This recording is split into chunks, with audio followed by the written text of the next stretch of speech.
Hello everybody, welcome back to Its Current Year. Today, we're going to do something a little bit different. We're going to talk about the future.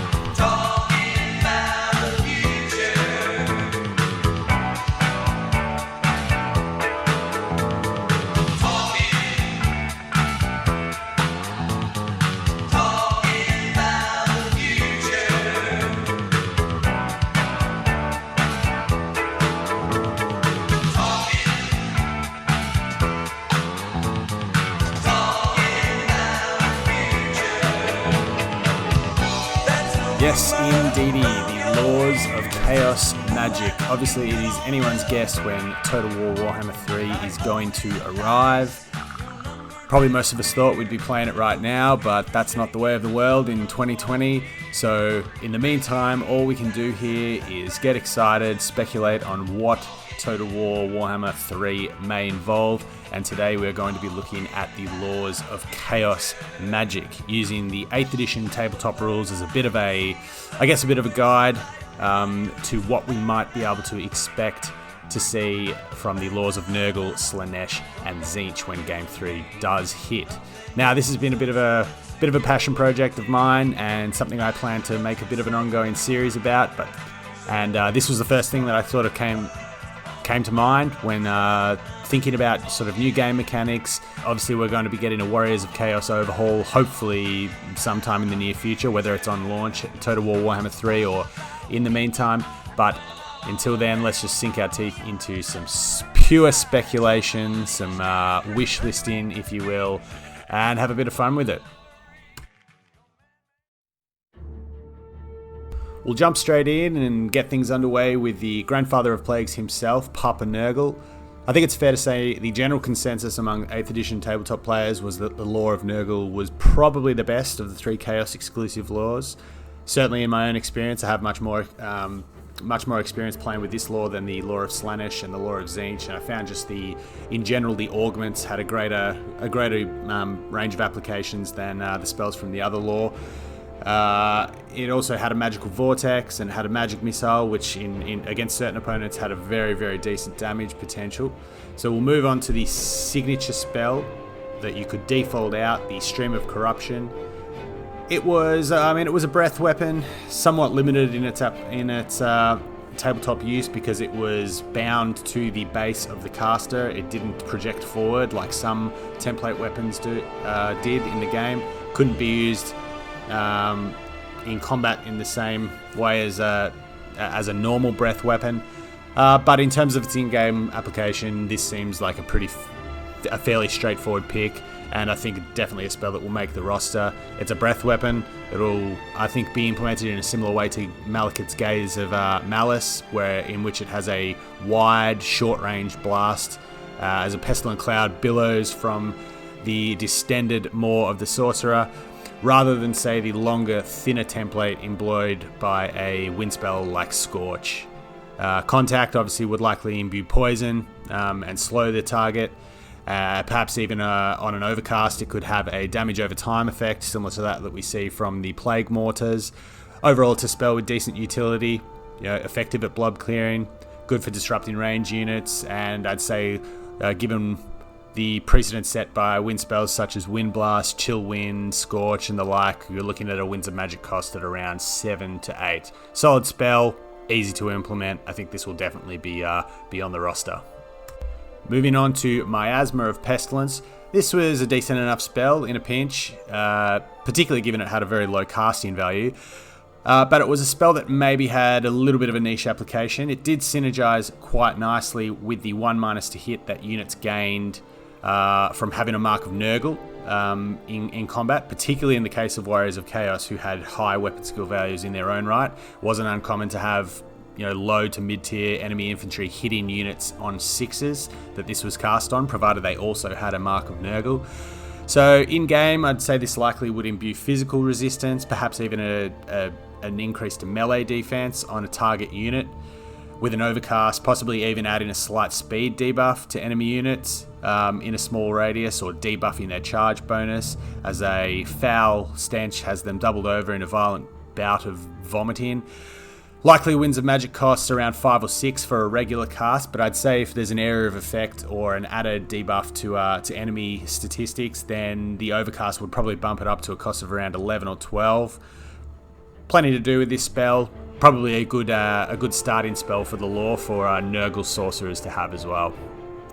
The next spell on the roster was Blades of Putrefaction, an augment spell that imbued poisoned attacks, which should seem familiar because it's a carbon copy of the Bless with Filth spell from the Skaven Lore of Plague. So it kind of seems a little bit boring. I guess at the very least it's something we know would be very easy for CA to implement. And no doubt having poisoned attacks is actually a far stronger gameplay mechanic than many people realise, but the main issue I see with this basic implementation of the spell is that I'm expecting poison attacks to be slightly more commonplace among Nurgle themed units when we invariably get more god-specific units in Game 3. Particularly in the case of the Demons of Chaos, this spell becomes somewhat redundant when you have a Nurgle-heavy Demons of Chaos army with a front line of Plague Bearers that are already, I'd say, almost certainly going to be rocking poisoned weapons naturally. So for this reason, I think this spell may be a contender to possibly not make the final roster of 6 spells, certainly not in this form, unless CA goes down the path of having this spell imbue some kind of damage over time effect, possibly a discourage effect on units contacted by it, or it simply buffs weapon strength. However, I think there's a lot more you can do with the magic in this lore, so this is probably a contender to not make the cut if I was going to bet on that right now. The next spell is Curse of the Leper, and this is where things start to get a little bit interesting. This was one of only a handful of spells within the 8th edition fantasy rule set that could operate both as an augment or a hex depending on who the target unit was. It bestowed an increase to toughness on friendly models and naturally a decrease to toughness on enemy models. And that's a mechanic that I really want to see in Game 3. I want to see CA go down this path. I've got no doubt that it's something that is well within the scope of possibility when it comes to the specific programming of spell effects. And I hope CA adopts it, as it adds another layer of choice, it adds more utility, and a nice little edge, I guess. As far as the effects of the spell are concerned, I'd offer that in its implementation as an augment spell that this would buff armor, possibly damage resistance as well on an overcast, while debuffing speed and increasing incoming damage to enemy units, similar to the Prey of Anathrama effect we get from the Wood Elf Glade Lord when used as a hex on opponents. So thinking of something like a combination between Far's Protection, Curse of Years, just with more pus. The next spell on the list was a magic missile known as Rancid Visitations, and let me tell you that merely saying the name of this spell is almost enough to trigger a PTSD type episode for yours truly, given I once lost about 90% of a 30-something strong unit of Swordmasters to a single cast of this spell. It had a relatively short range and was sometimes overlooked on the fact that it only caused D6 worth of hits upon its initial casting, but the damage potential of this magic missile was the stuff of nightmares. Units were forced to test against their toughness or continue suffering D6 rolls to hit. So for low toughness units, in my case elves, who had toughness 3 across the board, there was a chance that a series of poor rolls on toughness tests could quite literally have you removing models faster than you can say, oh my god, what is this pussy discharge? Obviously the concept of test or die spells is a little lost in the case of an in-game interpretation, but I'd like to see this spell have its own flavour as a bit of a point of difference to the stock standard magic missile. I'm thinking it could operate a little bit more as a trajectory-based projectile, similar to a mortar, causing explosion damage upon impact before fracturing also into a number of secondary projectiles which scatter in random directions, causing their own slightly smaller blast damage radius, and also imparting a suppression effect similar to we see the rattling gun weapon teams that debuffs speed as units fight their way through the pestilent fumes. Obviously this is just me speculating and with rule of cool firmly in the front of mind, but it would be nice to see CA do something a little different other than the stock standard point and click magic missile, and the nature of chaos allows you to be really creative and really over the top with this kind of thing. So I'd like to see a little bit of a different take on a magic missile here. Obviously, a Winds of Magic cost is going to be heavily dependent on the damage output, and the main damage output would be the initial impact with the smaller fragmented projectiles I mentioned, mainly mainly spreading the suppression effect more so than a damage, but I think if you went around a casting value of 13, 14, that would be a good starting point for a spell of this nature.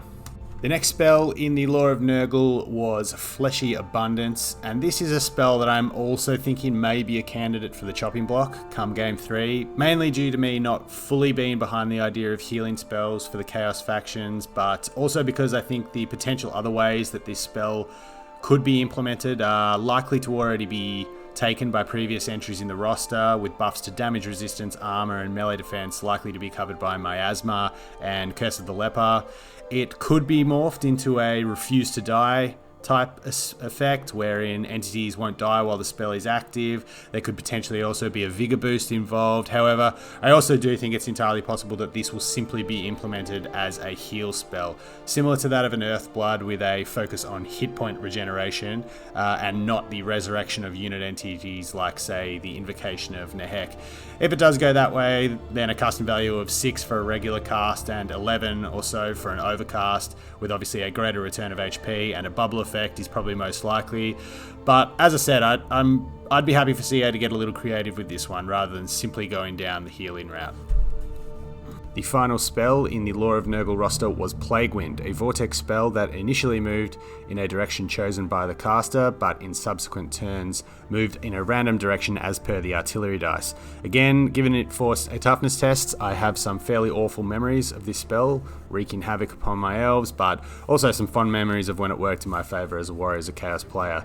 I'm expecting this to have a fairly similar implementation as the Wind of Death spell, with a high damage output, a high Winds of Magic costs, although with a few subtle difference. The Wind of Death spell has a 5-second cast time, meaning if you see the spell marker on the ground, you can micro units out of the way in time to dodge it. However, the spell itself, once cast, travels very quickly across the map, so if you only notice the spell once it's gone off, it is way past time for you to do anything about it, and any infantry units caught in its path are basically as good as dead.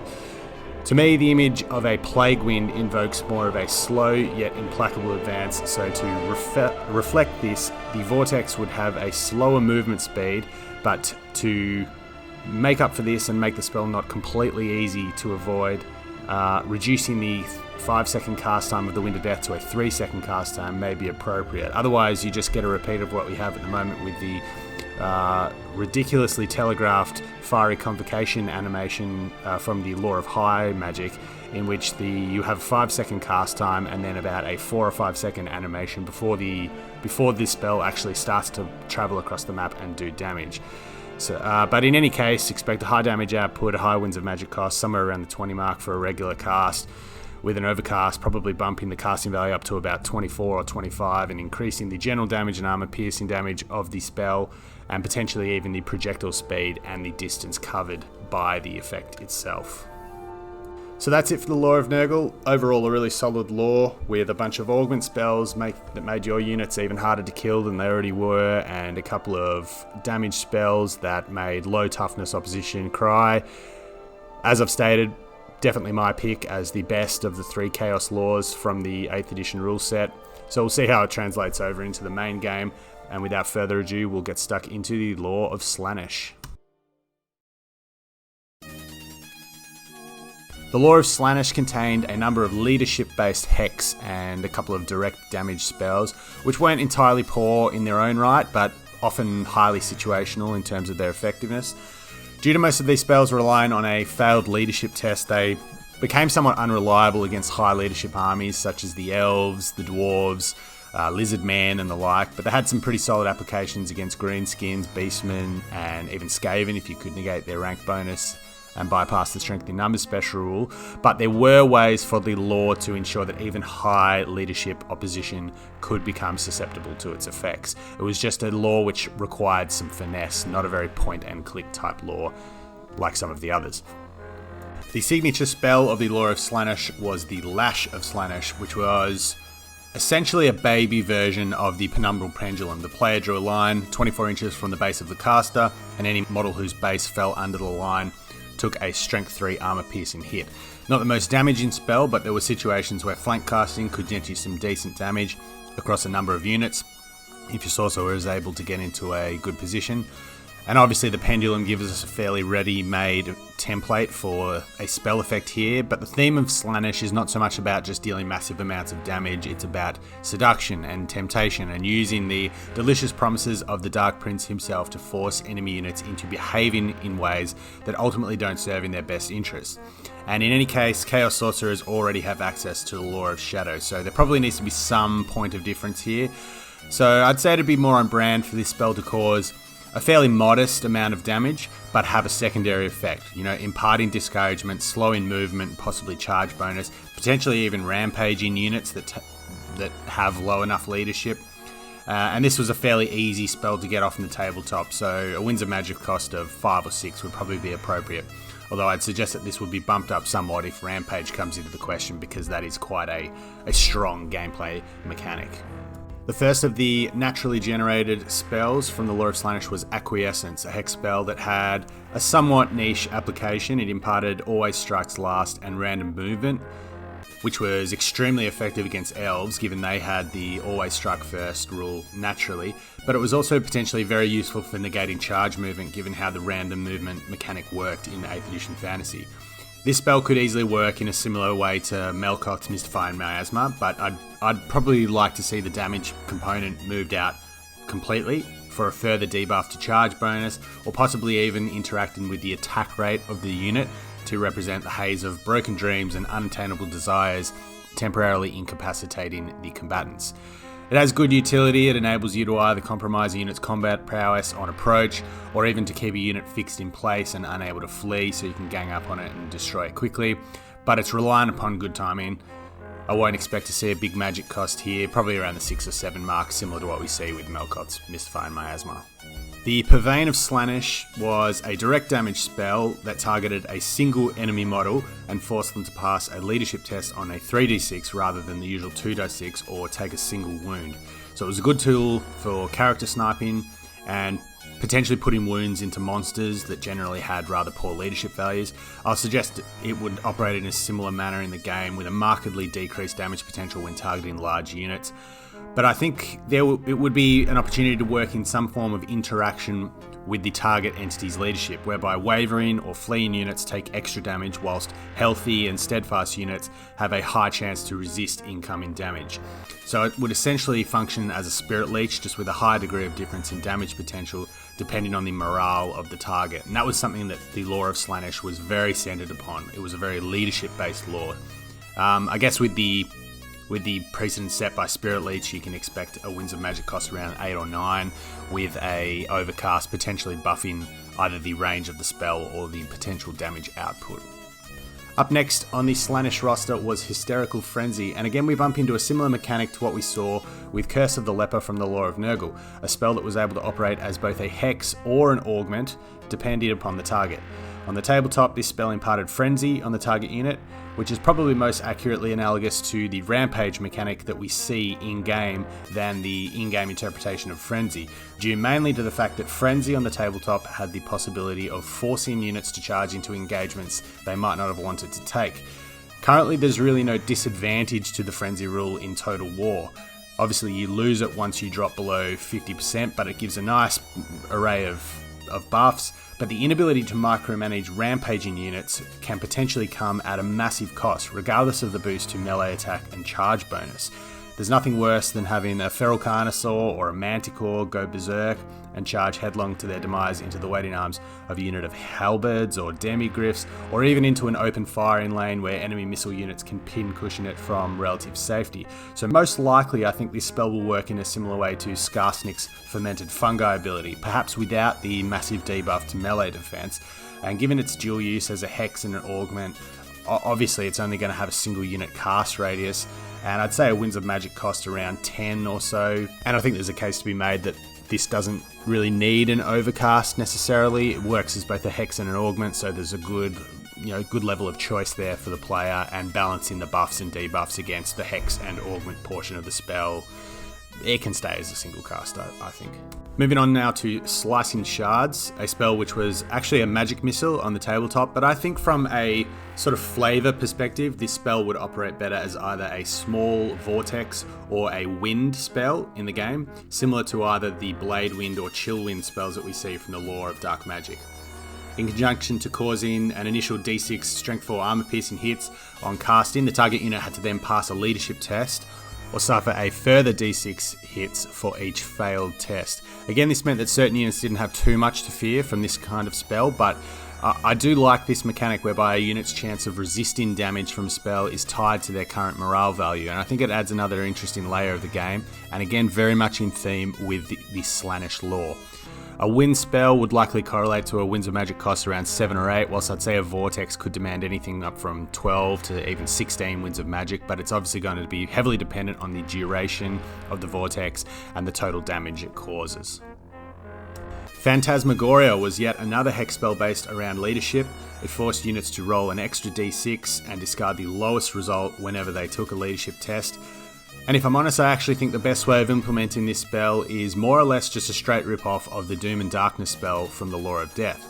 Now, that seems uninspired, but let me explain. Obviously, there's numerous ways in which leadership debuffing can be a strong in-game tactic. You combine it with terror causes, which the Chaos factions certainly have plenty of access to, or in conjunction with a rear charge, and it can be a great way for routing enemies before they would otherwise flee from combat. But this spell's main relevance came from its synergies from within the lore of Slaanesh itself. Think about it, there's been a very heavy emphasis on leadership playing a significant factor in the effectiveness of basically all the aforementioned spells in this lore. Rampage, Discouragement, or even the concept of leadership-based resistance to spell damage are all going to synergize well if Chaos players use overlapping spell effects to good use. And given there aren't really any monster 20 plus to cast spells within this lore to really bleed your magic pool dry, it's absolutely conceivable that the true power of the lore of Slaanesh will lie in its ability for a spell like Phantasmagoria to act as a real force multiplier. And again, this is very much in the spirit of the lore from its 8th edition rule set, as the spells actually really required some real finesse to use effectively. You had to order them and layer them well. This wasn't a point and click lore. So I think Phantasmagoria, in its implementation as basically a copycat of Doom and Darkness, works perfectly fine here. We don't need to reinvent the wheel. Within the context of this lore, leadership debuffing is going to be extremely strong.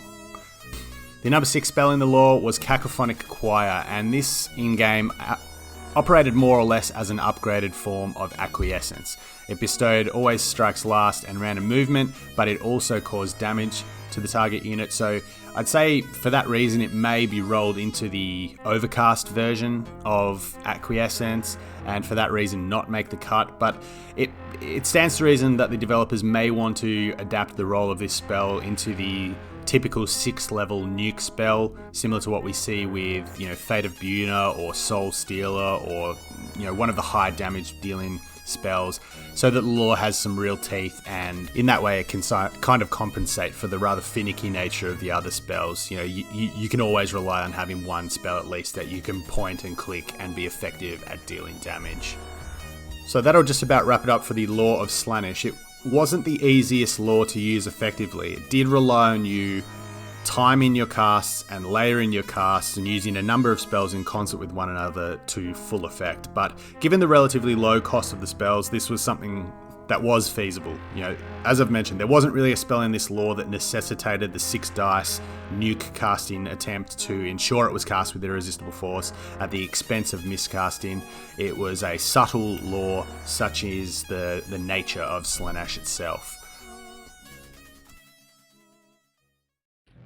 Finally, we'll make our way over to the spells of the Great Deceiver, the undisputed master of manipulation and all things magical. The lore of Tzeentch was all about bathing your opponents in the magical walk flame of chaos and laughing maniacally as they were consumed by coruscating bouts of pink and blue fire. Nothing subtle about it. Thematically, it does resemble the lore of fire to some extent, so expect plenty of magic missiles, bombardments, area of effect spells in various forms. But before we go any further, it's worth mentioning the Warp Flame special rule, which was tagged onto spells from this lore. After spell effects were resolved, any unit that took an unsaved wound from any spell from this lore had to roll a toughness test, fail the test and you took an extra d3 wounds, pass the test and you actually received a 6+ regeneration save, or added 1+ to any existing regeneration save you may have already had. So quite the trade-off. Regen saves basically operated in the same way as a ward save did in the game, but they could be bypassed by flaming attacks. But I like this ambiguous chaos is fickle type caveat, and I'd be fine with seeing some sort of trade-off between further damage and an accidental buff to target units make its way into game 3. So there could be a chance for any unit taking damage from a spell from this lore to have a damage over time effect imparted, or to potentially be imbued with physical resistance for either the remainder of the battle or at least an extended period. So obviously there's plenty of RNG involved with this mechanic, but that's exactly what Warhammer was all about as a game that was built around dice rolls. The signature spell from the Lore of Tzeentch was a simple magic missile called the Blue Fire of Tzeentch. Basically operated the same as a fireball. It did d6 hits on casting with a variable strength of d6 to boot. And variable strength was a running theme amongst the spells from this lore. And in the nature of the Great Deceiver himself, this lore had the potential to absolutely obliterate anything it touched, but also the ability to fizzle out completely and be inconsequential. I'll go into some detail about how this might work its way into the game when we cover the lore attributes for the Laws of Chaos later in the video, but for the sake of simplicity, I'd say this spell will simply operate in a manner similar to Fireball. Expect a Winds of Magic cost of around 5 or 6, with an Overcast likely to increase the spell's ability to penetrate ranks and possibly do more armor-piercing damage. The first naturally generated spell from the Lore of Tzeentch was Treason of Tzeentch, and Treason made target units unable to benefit from bonuses to leadership from the Inspiring Presence of heroes or lords, or the Hold Your Ground reroll ability imparted by Battle Standard Bearers, and forced them to test on the lowest leadership value within the unit. So obviously if you had a situation where a stubborn unit was tar pitting something of value, or a high leadership unit being buffed by a nearby character, you could use this spell in conjunction with perhaps even a fear or terror test. Then it was reasonably useful, but it was very situational, and in that sense it was often a candidate to be swapped out for Blue Fire if it was rolled naturally. But when I think about a possible spell effects of Treason, what I keep coming back to is sort of a blend between the Curse of Anraher and the Traderkin spells from the Lore of Beasts and Lore of Wild, respectively. So a debuff to speed, melee stats, accuracy, potentially even leadership, maybe some light direct damage, as the entities within the unit cautiously guard themselves against potential attacks from their comrades that they're tricked into perceiving as a threat by the Great Deceiver himself. So a wide range of debuffs probably demands a Winds of Magic costs around the 12 to 13 mark, given the precedent of the aforementioned spells, with an Overcast bumping the cost up to maybe 16 or 17 and imparting the effects over a longer time period. The Pink Fire of Tzeentch was the resident breath weapon of the lore, whereby the template could actually travel an artillery dice worth of inches away from the caster's front arc. So it had the potential to hit a large number of models, but it also suffered from the variable strength of d6. So again, you were completely at the mercy of a dice roll, and thus the mileage of the Pink Fire varied enormously from cast to cast. Given you could project it out from the caster, the visual image of the spell I think is tied more closely to the long but thin breath template that's employed by Scorch from the Skaven Lore of Ruin, than say a Gaze of Malice type sort of cloud effect that is wide but short range. And I guess given the precedent that Scorch sets, you can expect a Winds of Magic costs around 8 or 9. Bolt of Change was a magic missile that operated similar to a bolt thrower in the tabletop. It had the ability to pierce ranks and cause d3 wounds on target models. It had a variable strength, but its variable strength was d6 plus 4, so it was a more reliable way of killing either heavily armoured targets like heavy cavalry, or even putting wounds into monsters or lone characters. So I guess on face value, this seems to closely resemble the Amber Spear, with a high armor piercing and good penetration of unit entities, especially if the caster is able to line up a shot down a flank or into large blob flights with a good angle. But I think there's an alternative that could be explored as well, that this could be implemented to resemble Doombolt and operate more as a bombardment than a magic missile. But, spoiler alert, one of the upcoming spells will almost certainly take the form of a bombardment, so I'd say the developers might not go down that path and double up. There's also a case to be made that the Bolt of Change may more closely be implemented via the Overcast version of Bluefire, so there's plenty of options for the developers to go with this one, but given its high damage, high armor piercing, and high ability to penetrate units, expect its Winds of Magic cost to fall somewhere around the 11 to 12 mark. But I'd say, in terms of strictly speaking, Bolt of Change may be blended into Bluefire. Up next on the Tzeentchian roster was Glean Magic, and this was one of the most unique spells in the Fantasy 8th edition rule set. It forced a roll-off between the caster and an enemy wizard, and if the enemy wizard was unsuccessful, they lost a wizard level and forgot a randomly determined spell, which the Tzeentchian sorcerer then immediately learned. I think this type of thing is possibly beyond the realms of what we can expect to see in a Total War. From a programming perspective, I'm not sure how characters would assume the abilities or the spells of opposing characters, but I think there's a number of other ways it could easily be implemented that fit the narrative of Tzeentch being the master manipulator of the Winds of Magic. For starters, it could impart a 30-second cooldown to an enemy character's spells, items, and abilities, whilst also giving a temporary boost to the caster's own Winds of Magic regeneration, and likewise a reduction to that of the opposing army. It doesn't need to cause any damage. I think enforcing ability cooldowns, particularly on wizards, is potentially a far greater threat than putting damage into them, and temporarily pulling the abilities of combat-focused characters can be absolutely crucial in tight situations. So I guess Arcane Unforging comes to mind in this instance. I doubt we'd see a Winds of Magic cost quite as high as that spell, given the damage output is being subbed out for the mana regen and debuff effect, but I like this spell. It gives the lore something different. Obviously this is a lore that's heavily invested in causing damage, but it also, Tzeentch himself gives off this impression of being able to manipulate the Winds of Magic or turn the tides of magic in the Tzeentchian caster's favour, and I think this is a great way of implementing that. Moving on to Tzeentch's Firestorm, which on the tabletop operated in a similar manner to a mortar.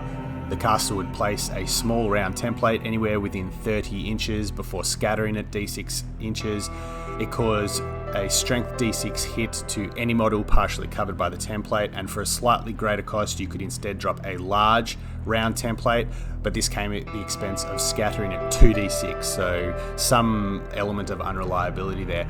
It's another spell that, given good rolls, was absolutely devastating, but also extremely unreliable, such as the Will of the Great Deceiver. So obviously this invokes a Piercing Bolts / Searing Doom bombardment type effect, good damage output with the potential for an Overcast to up the damage output even further, but perhaps widen the radius of effect and therefore make the individual projectiles dropping from the sky somewhat less reliable in terms of accuracy.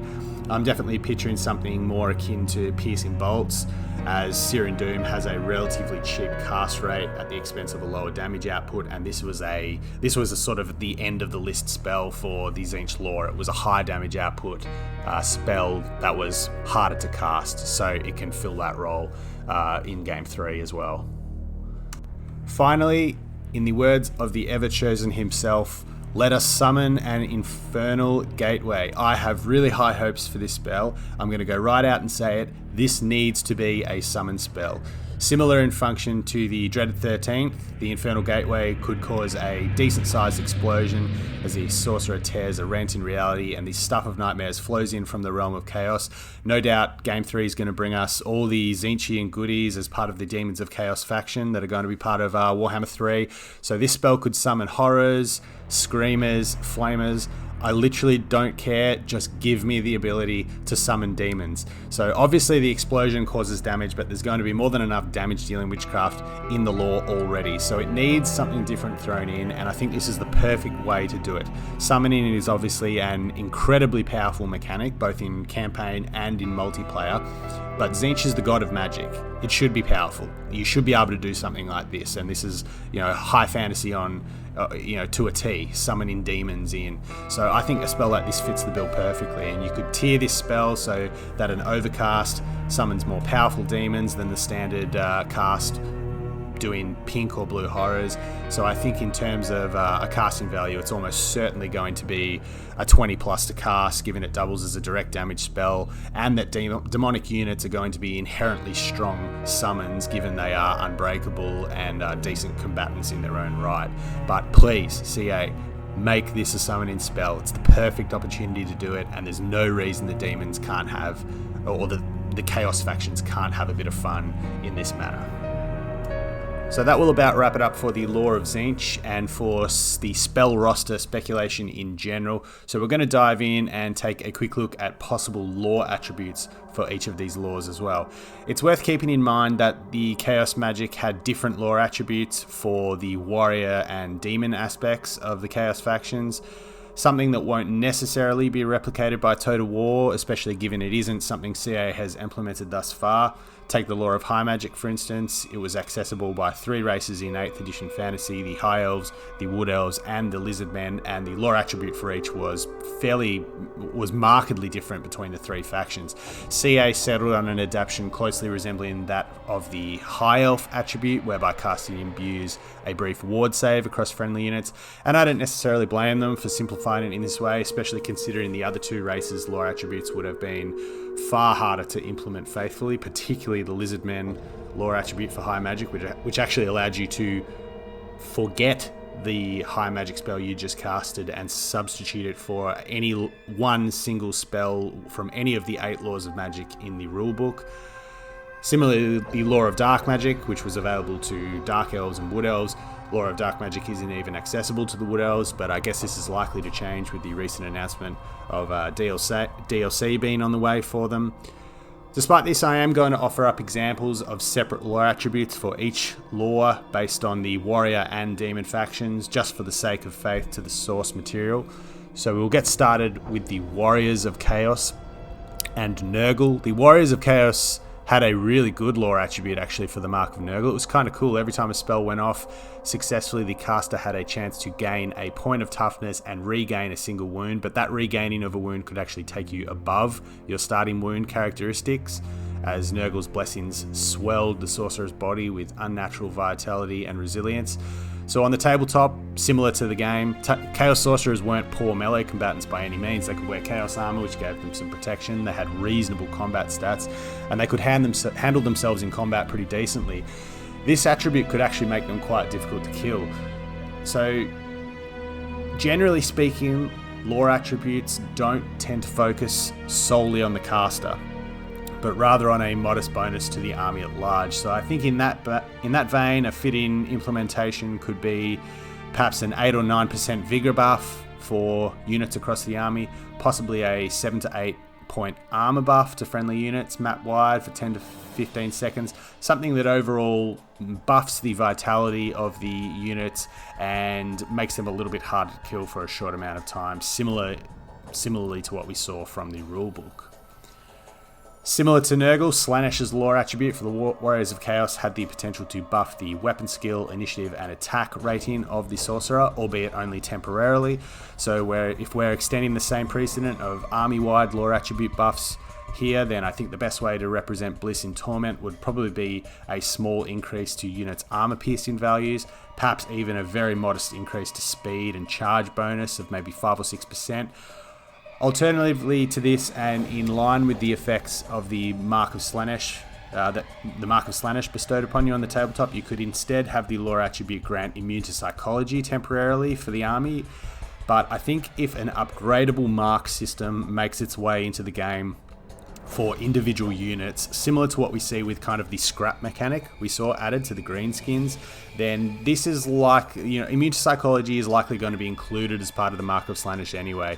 So I guess to avoid redundancy, a buff to certain combat stats may be more appropriate. The Boon of Magic lore attribute from the lore of Tzeentch had the potential to generate power dice for the caster's use anytime a 6 was rolled when you were casting a spell, but only the caster in question could use those power dice.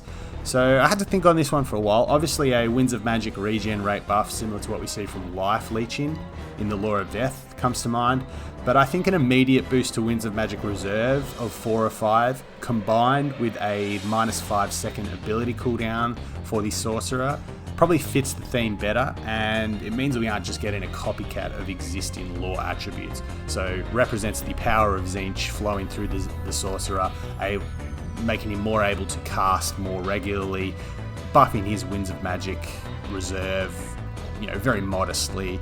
And obviously when we spoke about Glean Magic potentially offering a Winds of Magic regen buff earlier, it sort of gives a bit of a point of difference in that respect.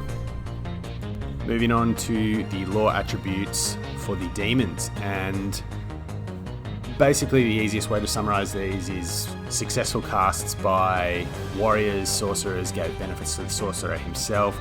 Their demonic equivalents would buff the army at whole, potentially adding models to nearby units of demons, provided they were specifically the demons of the god whose lore was being used. But this mechanic was based solely around wounds caused. So, if you think about the Lore of Slaanesh and the Lore of Nurgle, which we've been through already, they're tabletop laws. Those laws were based heavily around augments and hexes, not necessarily damage dealing. So they were at somewhat of a disadvantage. The Lore of Tzeentch, no real problems there. All of its spells, save for Treason of Tzeentch, which was normally subbed out for Blue Fire anyway, were either a direct damage spell or a magic missile. So lots of potential to cause wounds and thus trigger the lore attribute. And it almost certainly won't operate in this way in Game 3. Obviously, it'll revert to being an effect on cast. It's not going to be tied in any way to damage output. But the overall sort of theme by which the attributes operate, in contrast to the Warriors of Chaos equivalents, I think makes sense. The mortal and the demonic elements of the Chaos Gods go about things in very different ways. Chaos mortals are inherently selfish, highly individualistic. They worship the gods not out of any sense of love or service, but because they're ultimately power hungry, recognize that their service can see the gifts of their patron bestowed upon them, and with the aim of eventually becoming a demon prince and achieving immortality and power beyond mortal comprehension. So it made sense thematically that they alone benefited from successful casts. But the demons were the physical manifestation of the Chaos Gods. So therefore, when the Winds of Magic blew strong and were channeled, the power of Chaos flowed through their ranks and imbued the army at large, rather than just being utilised by the Sorcerer. So obviously, I'll say right off the gate, I'm fully expecting there to be uniform lore attributes across both the warriors and the demons, similar to what we had with the Lore of High Magic and that kind of thing, which we mentioned earlier. But I do have an idea to put forward that allows the lore attribute, possibly for the demons, to have a point of difference from the warriors, but also touch on a game mechanic that was unique to the demons from 8th edition, and that is the Reign of Chaos. So basically the Reign of Chaos was a table that you consulted each of the demon players' magic phases once you'd rolled the 2d6 to generate your power dice, and you obviously had a different result there from 2 to 12 based on your rolls. I'll let you pause here and read through them yourself. We won't go through all of them, but there was obviously a wide range of potential outcomes. They were by no means all beneficial to the demon player. They were pretty spicy. Some of them kept the game really interesting. I kind of liked it. It was never really any time. Some people hated it, but there were no times for me where I really thought it broke the game. Or it was just a cool bit of randomness that was thrown in, and it was fully represented chaos itself. So I'd like to see a lore attribute for the demons adapted from this, in a similar way, I guess, to the racial mechanics of Murderous Prowess, War, and the Realm of Souls, which we have at the moment, and how they work for their respective races. But basically, for each spell cast by the controlling demon force, you slowly build a meter that bestows buffs upon your force. So it could be broken down into 3 or 4 tiers, with the meter building at a varying rate depending on the Winds of Magic cost for each spell cast. You could have an end result of, once you fill the meter, it allows a single summon of a demonic unit, similar to the 12 results summoned from beyond on the Reign of Chaos table, which we see here. You could tie this to the same Chaos God as the Lord of the Army, so obviously a army led by a Lord of Change fills their meter and can summon a Tzeentch demon unit. and so on and so forth, depending on the god. But basically a way of representing the enough energy being built up that the Chaos Gods can physically manifest reinforcements for their forces. I'm a really big fan of these types of mechanics. I think they're really cool. They're really unique things. They give a bit of flavour to each race in a slightly different way. And we've even got several working examples, I guess, of tiered reward systems for individual units. You think about the enrage mechanic that you see on Norscan units. The Black Coach has a number of buffs that get bestowed upon it based on how much time it's spent in melee combat. So tying the Reign of Chaos mechanic to Winds of Magic in this way seems appropriate. And I think it does a good job implementing both a unique lore attribute, but also giving a nod to a unique mechanic that was seen on the tabletop in the Reign of Chaos.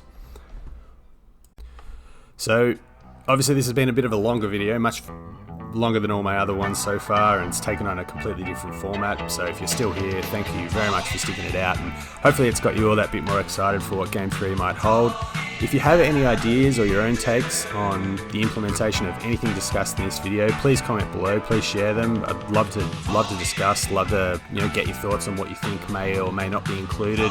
And obviously I mentioned that this format of video is something I want to turn into a semi-regular series. So by the same token, if you have any topics you want to see covered that you are excited for or speculating on for Game 3, then please don't be afraid to make them known.